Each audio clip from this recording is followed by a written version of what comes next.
બધાને ખબર હશે મમ્મીનો પગનો પ્રોબ્લેમ છે, તો આપણે એક દેશી દવા લાવ્યા છે પપ્પા પહાડ ઉપરથી જઈને. જે ગોમડાના હશે ને એમના પોદા ઉપર ખબર પડી જાય છે કાકાની દવા છે. તો કાંઈ આનું છે ને કહેવાય તોબળ.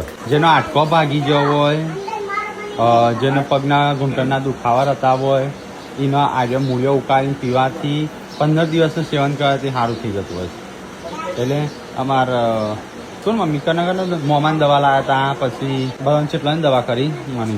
જ્યારે શિલ્પાન પગ પોલીસમાં દોડતી વખતે પગ પેલી હતી ને અને શિલ્પાએ એવાનું સેવન કર્યું હતું નહીં. 15 દિવસનું ઉકાળીને સેવન કરવાથી આવું મળતું હોય છે.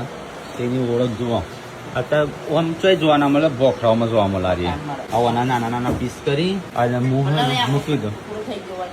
હા, હાડકું હંધવામાં બેસ્ટ કામ કરાવીએ. ચોબલ કહેવાય, દવાનું કામ કરાવે. તો ગાઈસ પપ્પા મૂળિયા જોવું છે એનો 6, 7, 8 લેતે જા આ રીતના કાપા એટલે. તો ગાઈસ આપણું ખેતર છે ને કનક છે ભોખરા ઉપર. પાપા મને દવા દે.